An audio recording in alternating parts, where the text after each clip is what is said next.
So today is Veterans Day, though, and you know, Veterans Day is sometimes overlooked. But since Veterans Day has fallen on Sunday, we're not going to overlook it. We are not going to overlook it. You know, many pastors across the country also don't make too much of this Veterans Day tradition. Because some people think that honoring our veterans is like the same as honoring war. Okay, we need to make that distinction. No Christian should ever glory in war. And I don't believe that any combat veteran would ever glory in war either. There was a cartoon in the newspaper many, many years ago. It showed two battle-worn soldiers back from the front lines. And it also showed a young, well-groomed soldier, you know, shaved. He walks by, his fists are kind of clenched, and he's got an angry look on his face with a chip on his shoulder. And one battle-worn soldier says to the other one, "That ain't no combat soldier. He's looking for a fight." Well, combat vets don't look for fights. In fact, in a video we showed in the Adult Forum Hour, it was Roy Benavides, Medal of Honor winner, said that veterans pray for peace more than anybody else. And I believe that's true. General Sherman, after the Civil War, was so sick of all the rhetoric of glory to refer to war's campaigns that he spoke very decisively at the Michigan Military Academy graduation. This is what he said: "War is at best barbarism. Its glory is all moonshine. It is only those who have neither fired a shot nor heard the shrieks and groans of the wounded who cry aloud for more blood, more vengeance, and more desolation. War is hell." Combat veterans do not glorify war. And so we must distinguish between remembering our veterans and glorifying war. Those are very different. Now, aside from death, destruction, and the cruelty of war, what is there? Well, there are emotions, right? There's fear, there's anger, there's hope, there's despair. There are also some of the very finest features of humanity: self-sacrifice, charity, and one of the most unexpected features that shows itself in war is love.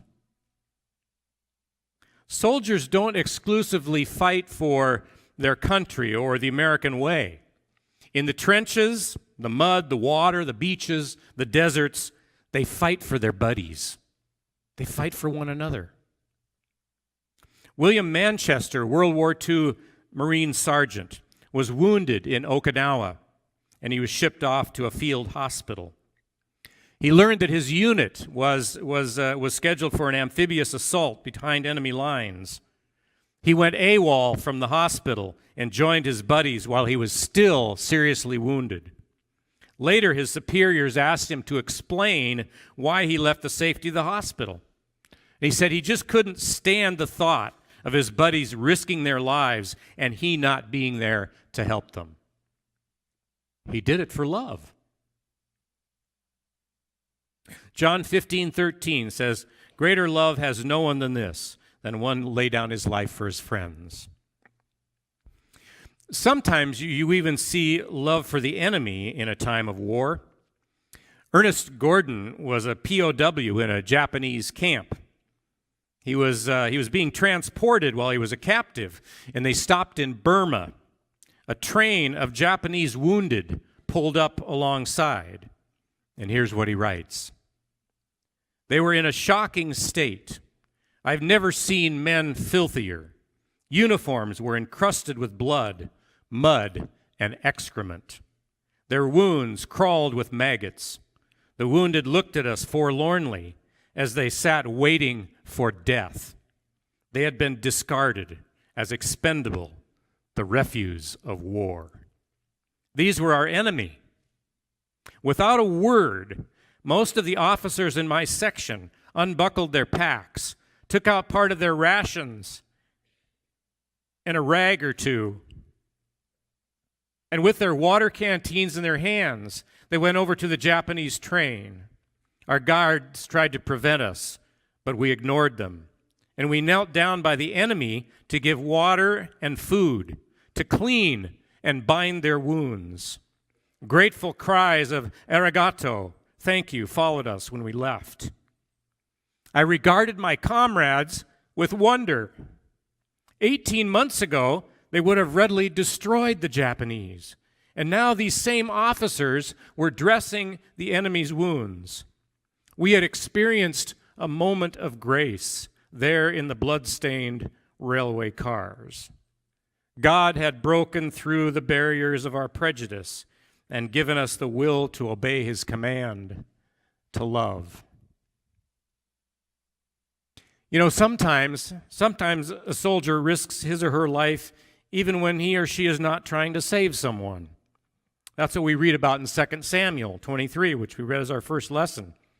These mighty men who served David risked their lives just to bring David a cup of water from home. David wouldn't drink it as a way to show his gratitude for them. David did not take lightly that they had risked their lives just to bring him a drink of water. Many Americans risked and gave their lives to bring us the cup of freedom. Do we drink that cup of freedom without considering the price paid for it? I hope we never do that. I hope we never do such a thing. May we always honor and remember those who risk their lives for our cup of freedom that we drink from every single day. And may we always remember the one who gave his life for all of humanity so that we may be called children of God, and so we are. Because you see, it's Jesus Christ who gave us the greatest freedom of all, and that's the freedom from sin and death. Christ gave us eternal life, and he also gave us the greatest power of all, and that's the power to love. And I'm convinced that love always wins. Always. Thanks for watching. I hope this video can further the discussion of your relationship with Christ, either at home or maybe in the comments below.